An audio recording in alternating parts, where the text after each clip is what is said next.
Hey everybody, welcome back to my channel. It's been a minute since I've said that, and welcome to 2021. The rabbits are playing. Well, one rabbit is out and terrorizing the rabbit that's not out, because that's what they do to each other. But yeah, welcome. It's been a whole minute since I have filmed or posted anything. I'm so sorry that I was not able to finish Bookmas. School and life and like mental health, everything just like plummeted in December, and I just was not in the mental space to continue with Bookmas. I got really behind with pre-filming and overwhelmed with school, and then there was a lockdown coming that we are currently in right now, depending on where you are, and everything just kind of hit the fan in a really bad way. So unfortunately I wasn't able to finish Bookmas, but it's okay. It's a new year, new start. I'm not gonna say new year, new me, because that's like, no, we're not doing that. No. But yeah, I'm definitely happy that 2020 is over. Not that 2021 is starting off amazingly, because like I said, we are in a lockdown depending on where you are, but whatever, it's okay.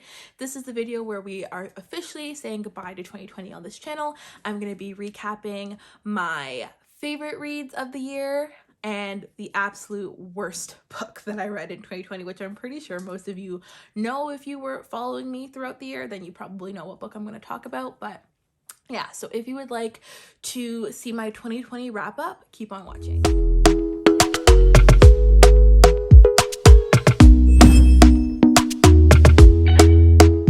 Talk to me nice, talk to me honestly, look in my eyes.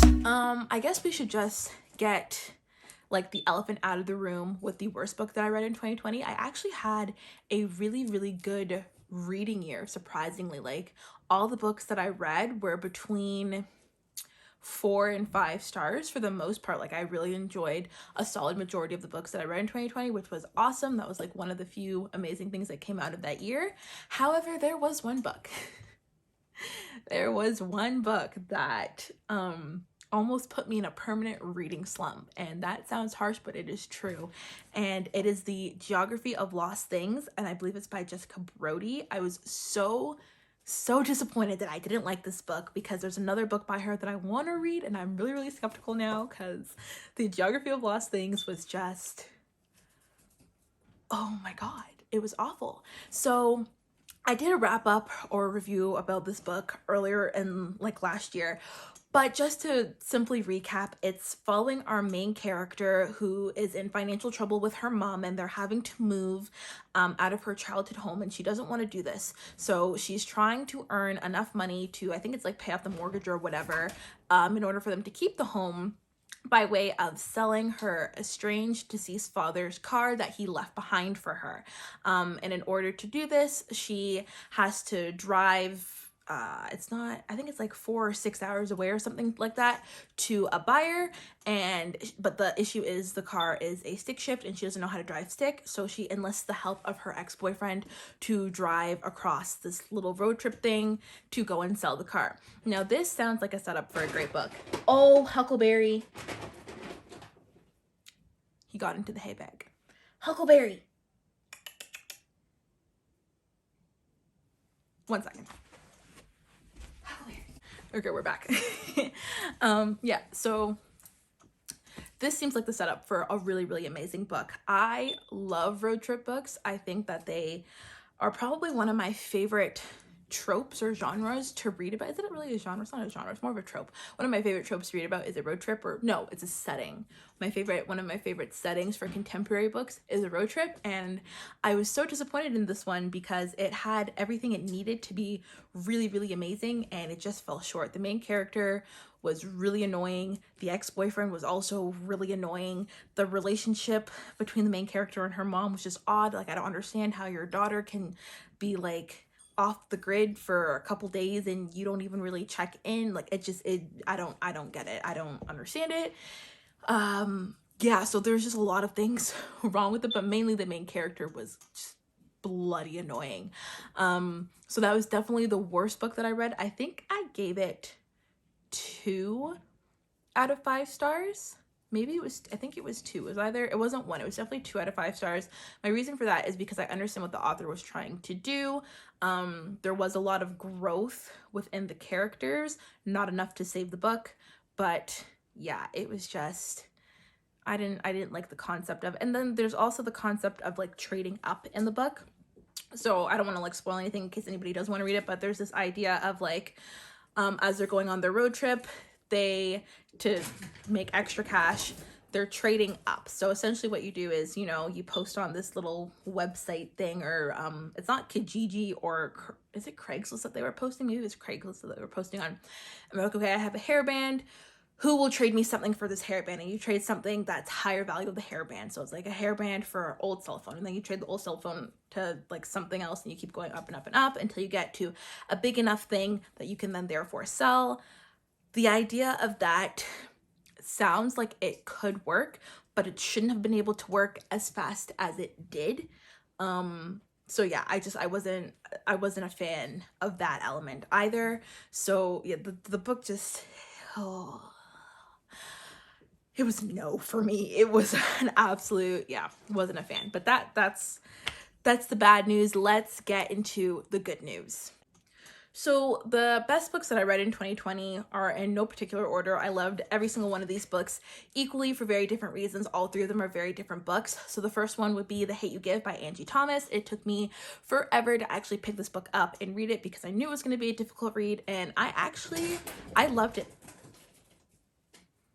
He just ran from out behind the blinds. Rabbit life.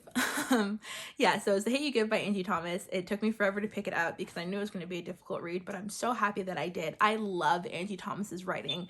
Like, it was, I knew what I was getting into going into the book, and I had an idea of how it was going to end, but there was so much stuff in between that made the book so intricate, and all the characters in the book actually added something to the story, and I really, really appreciated that, because a lot of the time you have like these secondary, or like, yeah, the secondary characters that just really don't add that much. They're just kind of thrown in there to lengthen the story, and that wasn't the case with The Hate You Give. I really, really liked the use of all the characters, the growth of most of the characters except for one. Obviously, if you've read the book, you know who that one character is, but there has to be a villain, like, so that, and I think the way that the villain of the book was written was so, what's the word I want to use for it? It was really impactful, because on the surface and for the most part, like, you wouldn't peg her to be that bad. Like, she's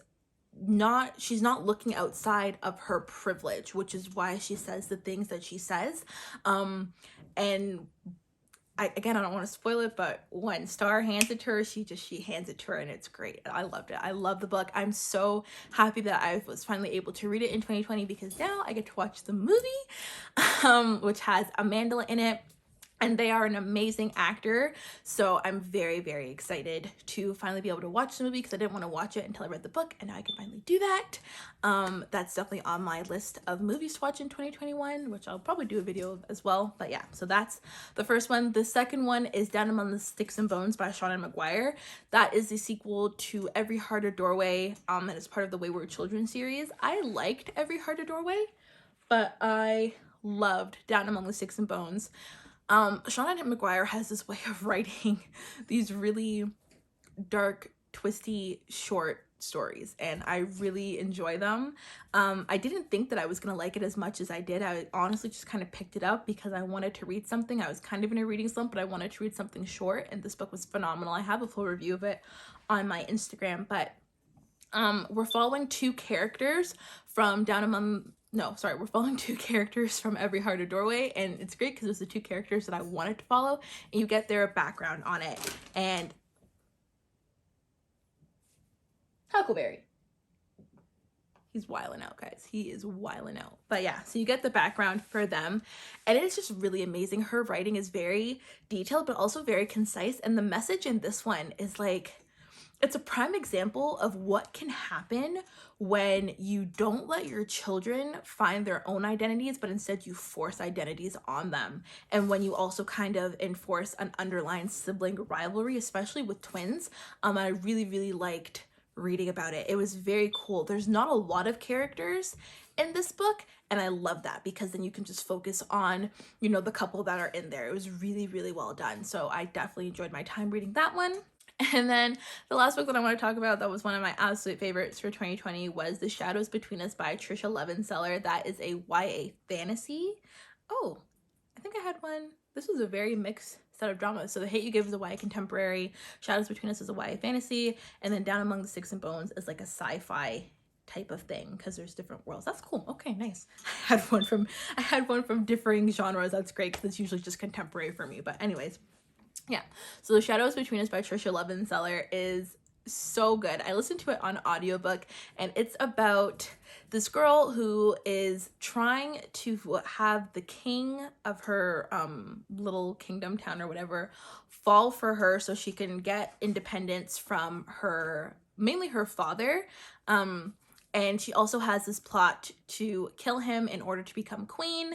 This becomes a little dicey when, you know, feelings start to grow, but there's kind of a twist in it, and I don't want to say anything because I was shocked when I read it, so I don't want to ruin it for you guys, but that's the gist of it. She's trying to earn the king's affection and then kill him so she can be the ruler of the kingdom. And that's not a spoiler. You find that out within like the first chapter. So it's really, really good. Trisha Levenseller, she has become one of my new favorite authors. She writes YA fantasy absolutely amazingly, and I'm not a fan of fantasy. I shouldn't say that. I'm a fan of fantasy. We have a love-hate relationship, mostly hate. Trisha Levenseller has kind of shifted that into like a almost mostly love relationship. So that was great. I really enjoyed the writing. The audiobook was great. It wasn't a full cast, but the lady who narrates it does an amazing job. So yeah, it was just really, really fun. It's very quick. A lot of stuff is happening. So you're never sitting there like kind of waiting for something to happen. It's constantly moving forward, and it's a really nice listen. So I would highly recommend that one for sure. But yeah, those are the 3 books that I absolutely loved for 2020. Okay guys, so that is pretty much it for this video. Before I go or wrap this up, I just want to say 2020 sucked. And it's okay to say that 2020 sucked. I've seen so many so many videos and like motivational things of like, well, I did this in 2020 and I accomplished this in 2020, and that's great. I'm really happy for the people who were able to like accomplish amazing things in 2020. And that's not to say that I didn't accomplish stuff in 2020 as well. I think that everybody did to some degree, but it's still okay to say that the overall year sucked. We can say that a year was just absolute hell. It's okay to say that. I think ignoring the fact that 2020 had a lot of hardships and was really difficult for a lot of people doesn't do anyone any good. And to ignore the fact that a lot of people struggled to get through it also doesn't do us any good.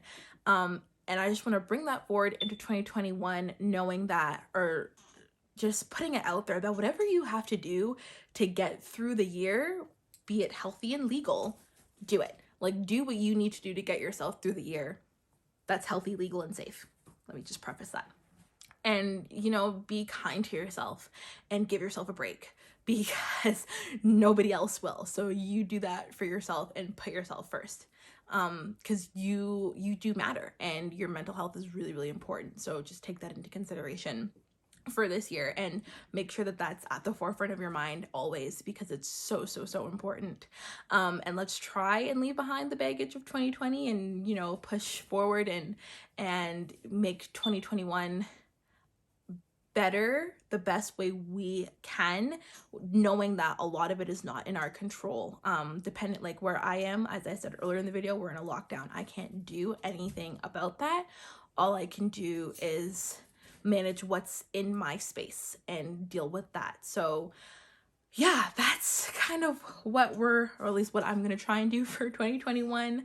And hopefully COVID can subside and we can get back to some sort of normalcy. I don't know when that will happen or what normal even is or will look like when COVID is done, or when COVID will be done, but I guess we're all just gonna have to wait and see. I hope everybody had a really safe and happy and healthy new year, and yeah, I will see you in the next video. Bye.